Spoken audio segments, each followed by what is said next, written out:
This morning, Columbia University pro-Palestine demonstrators escalated their protest, barricading themselves inside Hamilton Hall. It's a building that has a long history of student protest movements stretching back to 1968. Then hundreds of students seized the building during protests over the Vietnam War, racism, and construction of the nearby Morningside Park. The protest eventually led to the violent removal of students by the New York Police Department and the arrest of over 700 people. Joining us now to discuss is Mark Naison, a professor of history and African American studies at Fordham University, who participated in the 1968 demonstrations. Welcome, Professor. Thank you. I'm glad to be here. We appreciate you coming, in part because I think a lot of people are wrestling with trying to understand what is now happening on campus and why students have chosen to take over this building, which seems like a departure in terms of strategy from the kinds of encampments that we've seen over the course of the last week or two. So could you provide us some context from your understanding of participating in the 1968 similar occupation of that building as to what the goals are and what happened back then? Well, first of all, let me tell you, as somebody who participated in the initial building takeover, this was not the plan that we had.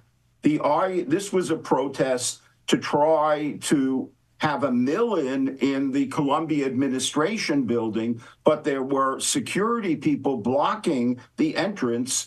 So people in the protest shouted, "Head to the gym site." And then 500 demonstrators veered off into Morningside Park and started trying to tear down the fence surrounding the gym construction site. When police came, then somebody yelled, "Let's go into Hamilton Hall." And so 500 protesters entered Hamilton Hall and then debated what they were going to do with the building. The Black student organizers wanted to barricade it. Some of the white students didn't. So the Black student leaders told the white students to leave, at which point they barricaded the building and basically had the Columbia College dean as their, I don't know if prisoner, but they kept him in the office and didn't let him leave. So I think it's not surprising to me that when the Columbia encampment people were faced with suspension for participating in the encampment, they decided to up the ante and take a building which had a historic significance in terms of Columbia protest.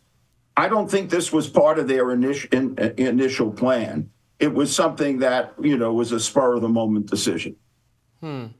What are your impressions of the protests that have been going on at Columbia and other places? Obviously, we're having a lot of conversation about free speech, which I absolutely support. I think they do have that right and should be able to protest as long as they don't impact the day-to-day functioning of the university so much.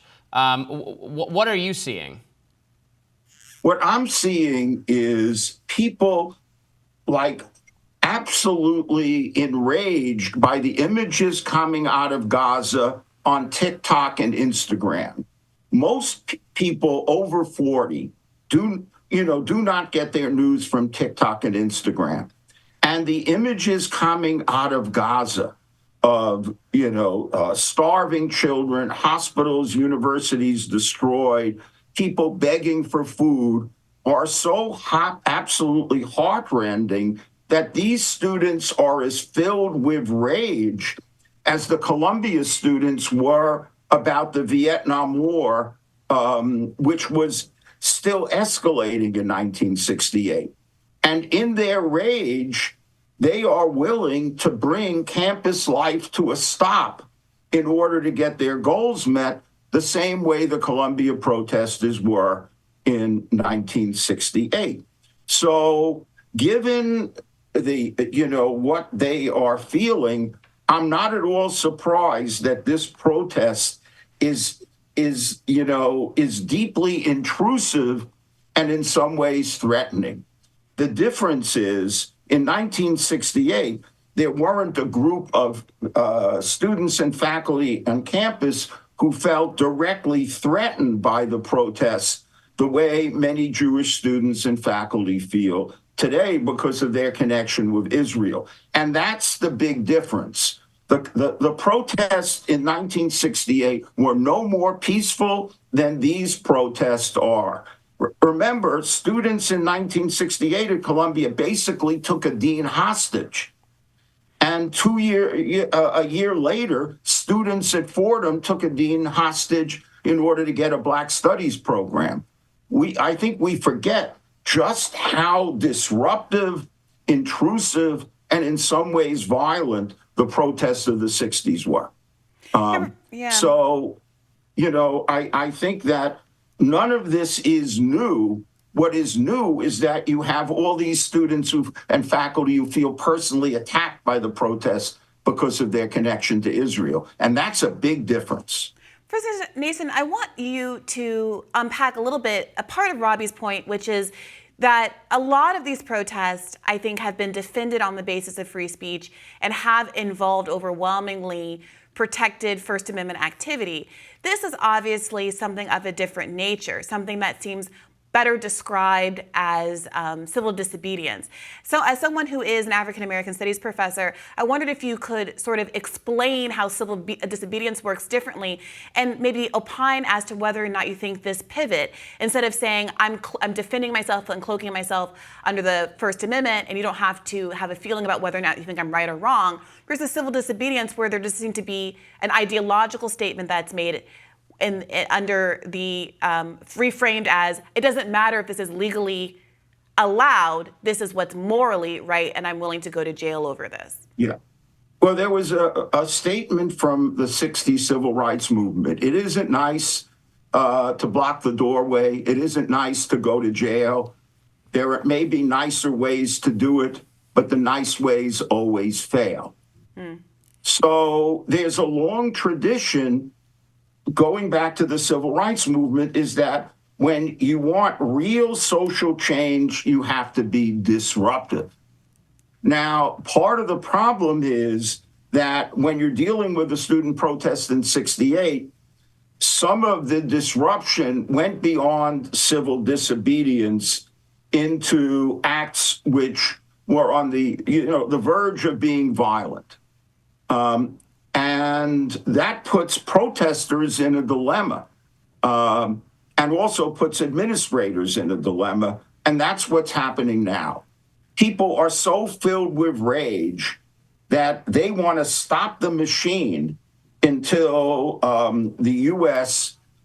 Begins to put pressure on Israel to stop the violence in Gaza and also end the occupation of the West Bank.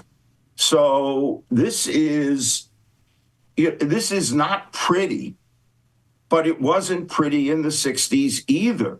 And it places, university administrators between a rock and a hard place, because it's not like this is just highly disciplined civil disobedience. This is very angry people determined to change a direction of American foreign policy that's been deeply rooted for decades. Well, right, and getting and protesting or engaging in civil disobedience in order to get the university to create an African American studies program, that's a obtainable goal, whereas the Columbia administration can't do anything about the occupation of the West Bank. They're not going to. They're specifically protesting the university's investment in weapons manufacturers and other companies that are invested in Israel. That it's off the table that they would do anything to change that. And hence the escalation, right? Yeah. They say it is. They said that at the beginning of the anti-apartheid movement. Look, this is the beginning of something that could take 5 or 10 years before significant policy change is made. These protesters are very sophisticated as well as very angry. They want to put overwhelming pressure on the Biden administration to cut off military aid to Israel, as well as get institutions to divest.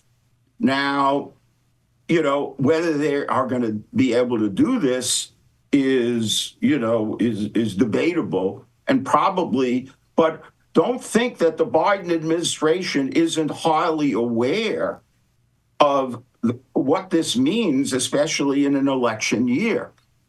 I think that when we look at this from a long-term perspective, this is the beginning of a very serious effort to redefine the U.S. government's relationship to Israel, along with, major institutions like universities. Now, a lot of this could change if the Israeli government changed some of its policies. So I think, you have a ceasefire in Gaza, and you began to take steps towards creation of a Palestinian state in the West Bank. A lot of the fuel for the protest will diminish. But right now, there's no evidence of a ceasefire. There's no evidence of real pressure on Israel's government to agree to a ceasefire.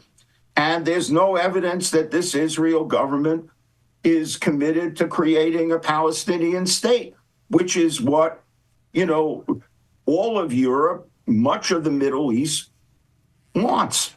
So, these students are playing a game of high stakes poker almost to try to force changes in policy on the broadest level.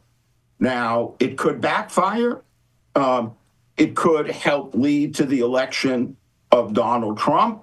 It could lead to people sending the National Guard to campus. I'm not saying that these students are, in the short run, going to get very much of what they want. But in the long run, I would be willing to bet that U.S. policy towards Israel and Israel's whole approach to the creation of a Palestinian state is going to change. All right. But it might not be this year. It might not be next year, but it will happen. And then people are going to look at these protests as the beginning of something which may have actually led to peace, even though the protests themselves are not peaceful. Going back to 1968, right? That results in the election of Richard Nixon on a pro-police social order. As I said in the AP article, Americans don't like student protesters. And they don't like these protesters either. And it could push the country to the right. But the issues being raised are not going away. And to put it bluntly, these protesters are forcing a lot of people to do what they know is right, which is create a Palestinian state. Even the Biden administration says that's what they want. But do you know how hard it's going to be to get this Israeli government to agree to that? Well, also, of course, the U.S. just vetoed recognition of Palestine as a state in front of at the UN just last week. So we see what the incentives here are from our government. We really appreciate you joining us today, Professor Naison. This has been really informative. Well, thank you. This is rough stuff, but it was rough in the 60s, let me tell you. I didn't think I was going to live to be 30 years old, given all the crazy stuff that was happening. And just to give you an idea, though, about protests, a month before the Columbia strike, I was one of 13 people arrested at the gym site, half from Harlem, half from Columbia, as a moral statement because we were convinced the gym was going to go up. But we wanted to let people know that there was opposition. And wouldn't you know it, the Columbia strike stopped the construction of the gym. So, there's a lot to think about here in all dimensions. Thank you so much for joining us today. We really appreciate it. Well, thank you. This was cool.